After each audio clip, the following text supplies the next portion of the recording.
తలకు wig, పెదవులకు lipstick, ముఖానికి makeup, చేతులకి 1970 దశకంలో ఉపయోగించే బ్లౌజ్, పొడుగు సెట్, గోళ్ళకి నెయిల్ పాలిష్, పాతకాలం నాటి చెవిరింగులు, అచ్చం ఓ వృద్ధురాళ్ళ అంత గెటప్. ఈ గెటప్తో ఓ వ్యక్తి ఒకటి కాదు రెండు కాదు ఏకంగా 3 ఏళ్ల పాటు పెన్షన్ తీసుకున్నాడు. అలా ప్రభుత్వానికి 80 లక్షల రూపాయల టొకరా పెట్టాడు. అయితే అతడు వేసింది ఎవరిదో గెటప్ కాదు, 3 ఏళ్ల క్రితం చనిపోయిన తన తల్లి వేషం. ఇక గెటప్ అంతా సేమ్ టు సేమ్ ఉన్న ఓ చిన్న మిస్టేక్ మాత్రం అతడిపై రిజిస్ట్రీ ఉద్యోగికి అనుమానం వచ్చింది. దీంతో అడ్డంగా బుక్ అయ్యాడు. ఇంతకీ ఆ స్మాల్ మిస్టేక్ ఏంటి?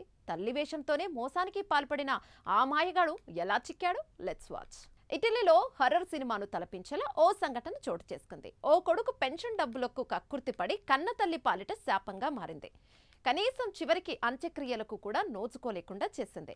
తల్లి చనిపోయిందన్న విషయం బయట తెలిస్తే ఎక్కడ పెన్షన్ ఆగిపోతుందేమోనని కనిపెంచిన పెద్ద చేసిన తల్లి మరణ వార్తను ప్రపంచం నుంచి దాచిపెట్టాడా కొడుకు.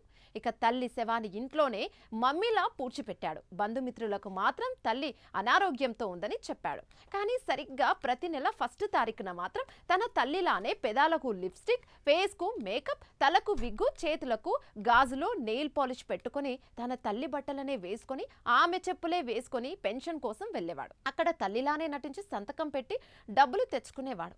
దాంతో జల్సా లైఫ్ గడిపేవాడు. కానీ ఎప్పుడో ఒకప్పుడు మోసం బయటపడుతుందన్నట్టుగా అడ్డంగా బుక్ అయ్యాడు.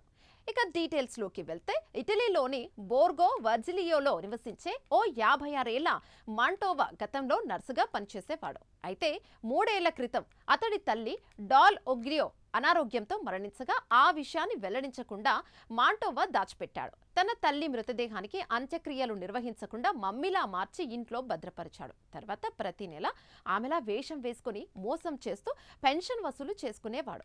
ఇలా 3 ఏళ్లలో 80 లక్షలు వసూలు చేసినట్లు దర్యాప్తులో వెల్లడైంది. ఇక మాంటోవా ఎవరికి ఏమాత్రం అనుమానం రాకుండా 3 ఏళ్ల పాటు బాగానే మేనేజ్ చేశాడు. అదేవిధంగా ఈ నెల కూడా పెన్షన్ కోసం వెళ్ళాడు. కానీ పెన్షన్ కోసం వచ్చిన వృద్ధురాలి రూపంలో ఏదో తేడా ఉన్నట్లు ముందుగా రిజిస్ట్రీ ఉద్యోగికి అనుమానం వచ్చింది. ఆమె మెడ బలంగా ఉండడంతో పాటు ముఖంలో ముడతలు వింతగా ఉన్నాయి. దీంతో పాటు చేతులపైన చర్మం వృద్ధురాలి చర్మంలా లేదు. గొంతులో కూడా కొంత ఆడతనం ఉన్నప్పటికీ అప్పుడప్పుడు మొగ గొంతు వినిపిస్తోంది. దీంతో రిజిస్ట్రీ ఉద్యోగి వెంటనే తన అనుమానాన్ని మేయర్ ఫ్రాన్సిస్కో ముందు పెట్టాడు. అప్పుడు బోర్గో వర్జిలియో మేయర్ ఫ్రాన్సిస్కో పెన్షన్ పారాలు నింపాలని మాంటోవాను పిలిపించాడు. తన తల్లి వేషంలో వచ్చిన అతన్ని రెడ్ హ్యాండెడ్గా అరెస్టు చేసినట్లు ఆయన చెప్పారు. ఇక పోలీసులకు చిక్కిన మాంటోవా తన నేరాన్ని అంగీకరించాడు. తర్వాత పోలీసులు అతడి ఇంటికెళ్లి అతడి తల్లి డెడ్ బాడీని కూడా స్వాధీనం చేసుకున్నారు. మొత్తానికి తల్లి పెన్షన్ డబ్బులకు కక్కుర్తిపడి ఓ కొడుకు చేసిన మోసం హర్రర్ థ్రిల్లర్ సినిమా సీన్లను మించిపోవడంతో స్థానికంగా ఈ సంఘటన సంచలనాన్ని రేపింది.